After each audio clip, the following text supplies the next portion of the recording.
Please welcome to the stage, founder and CEO of Storytailor, J.Q. Sirls. Come with me,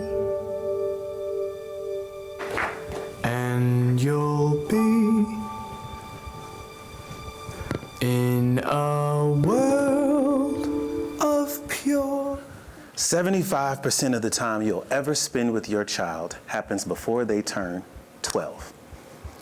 Not 75% of play dates, not 75% of bedtimes, 75% of their entire time with you. I want you guys to meet a little boy. He's age 4. And he speaks in Korean, so I want you guys to pay attention to the captions. But this should ring a bell to every parent here.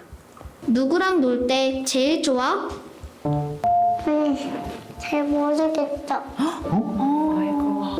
혹시 엄마는 어때? 다 좋아하는 것 같아.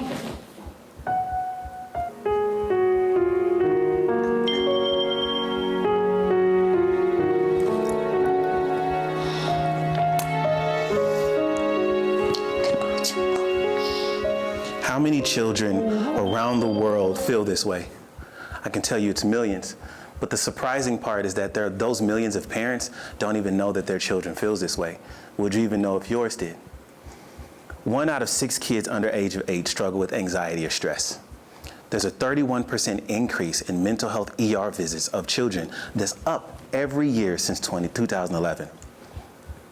There's a 50% increase, this one's a hard one.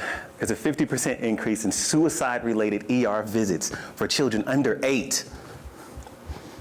And less than 5% of books printed around the world address mental health. Yet, parents are spending billions of dollars on apps and content.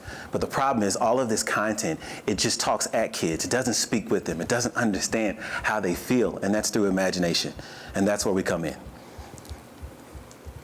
Storytailor is a bibliotherapy platform that allows for anyone, anywhere, in any language to create a personalized story for their child in under 90 seconds. So that little girl who's a Samoan little girl who's half black in a wheelchair, has autism, she'll never see that book on a bookshelf, but with us, she'll see it today. It starts with a character. You go into a character, you can make a character. My son the other night made a character named Fartface McGee, who's a fart cloud, who every single time he passes people and they smell him, it says, "You smelled it, you dealt it." Once you do that, you pick an adventure. You can choose between adventure, mental health, bedtime, learn a different language, the list goes on. And then once you've created that, a story will then come out that weaves that silly character along with beautiful off-screen activities that, such as a lesson plan and reading activities that you can bring home with your family. So we are a subscription-based model. We start at $7.99 for families, and we start at $25 a seat for businesses.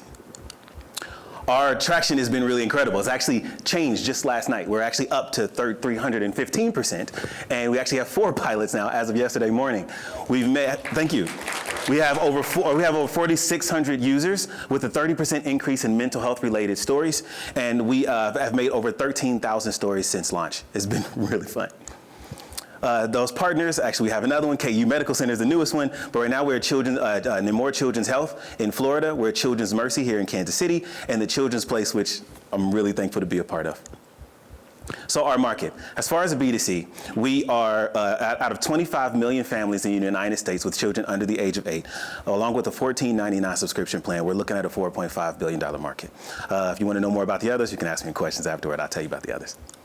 So a little bit about myself. I have been in children's publishing for the last 25 years. I'm working on my 6th children's book right now. I'm a software engineer, and all I've ever cared about, all I've ever wanted, was for kids to see themselves in the stories they read, because I don't want them to grow up like I did, having a father who didn't understand. So I don't want kids to feel that way. So I nicknamed myself Wonka because I wanted to create a company where kids and adults could see that they belong together. And our co-founder, he's an absolute genius. If I tell him anything related to something that's I think is unavailable or can't do, he'll say, "I can do it, and here's how." Our ask, we're raising a $1.4 million seed. That is to accelerate growth. that is to release our single sign-on with sign-in with Storytailor for other ed tech. We want to actually help anonymize child data across all ed tech and allow for them to bring that farting face monster inside. And we want to also just kind of really move in our marketing. 2024 was a year of learning. 2025 is a year of scale. All I want to say right now to all of you is remember that kid that you were. Remember that kid that you were. That kid still is there, and the rest of these kids, all they're asking is for you to see them. Children spell love T-I-M-E. Just spend some time with them. Imagination has a home address. It's called Storytailor. Thank you.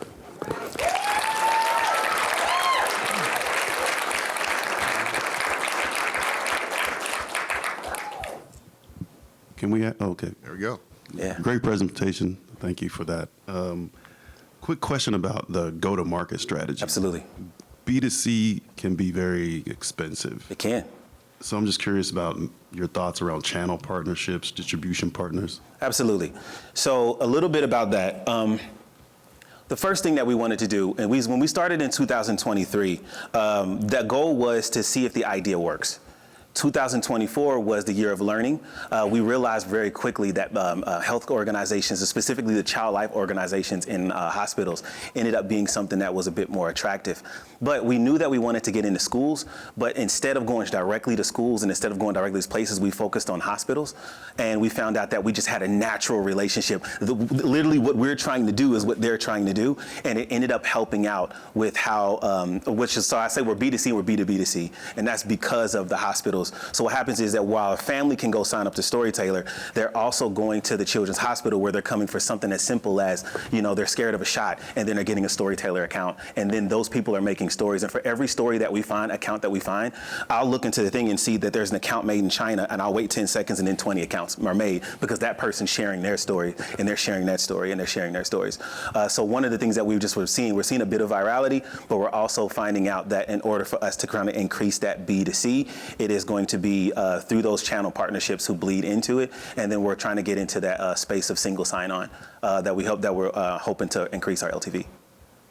Thank you. Yeah. I can hear you. Hello. Are your current pilots paid Yes. through the hospital? Yes. Yes. They tried not to. You. And then I think I might have missed, did you talk about traction today? Like how many Yes, I did. I might have went through that really. So we have over 4,600 subscribers around the world, by the way. Matter of fact, most of our subscribers are actually in China and India. And as that was a place where children's books are going pretty heavy, but they don't see a lot of themselves in stories. And so, yeah, and we grow about at least 20 to 30 people a day naturally, like probably while I'm talking to you. Given the degree of issues that you pointed out in the very first slide, Yes. how do you measure the effectiveness of these stories? Thank you for asking that. So that's one of the things that is the most important. A lot of times you see ed tech platforms, the one thing that they talk about is how long are you on a screen, right? We don't measure by screen. We actually measure by, we're a moment generator, not a story generator. So that means that the off-screen activities that get created, we're looking into how many people are making, one, mental health related stories, what type of mental health related stories, or what type of topics that are being generated, and from what wide amount.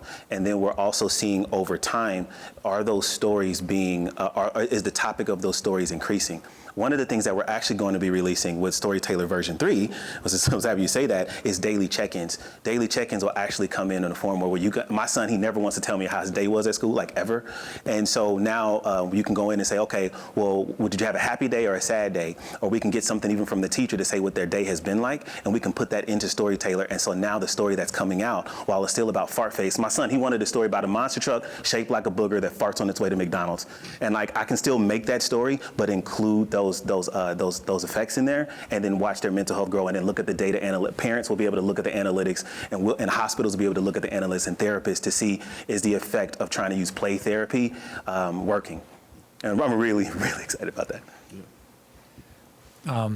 So just a few comments in question. Obviously, I've got 3 young kids. Storytailor.com. Or 6 and 8. I was going to say, yeah, it's very applicable. I mean, we do buy some books where you can sort of tailor it to the son or daughter, where, it's Lucas, and it's really cool of them. So I think, this would be very popular. I was curious both from like a school's perspective. Yes. You talked about hospitals. Yes.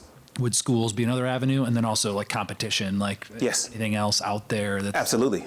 Absolutely. So the one thing about schools, I try to tell people a lot that we really aren't ed tech. I think that there are a lot of really, really smart assholes in the world, and we need more people who understand their emotions and how to handle them. And so what we are is we're an emotionally led platform. That's why bibliotherapy. So because of that, we do want to be in schools, but if we started at the hospitals, then they understand our effect. And so when we say, hey, we'd like to be in your school, are you safe? Well, yeah, we got the security protocol for hospitals. And then on top of that, this is also how we impact. Thank you. I think that's my time. Come with me, and you'll be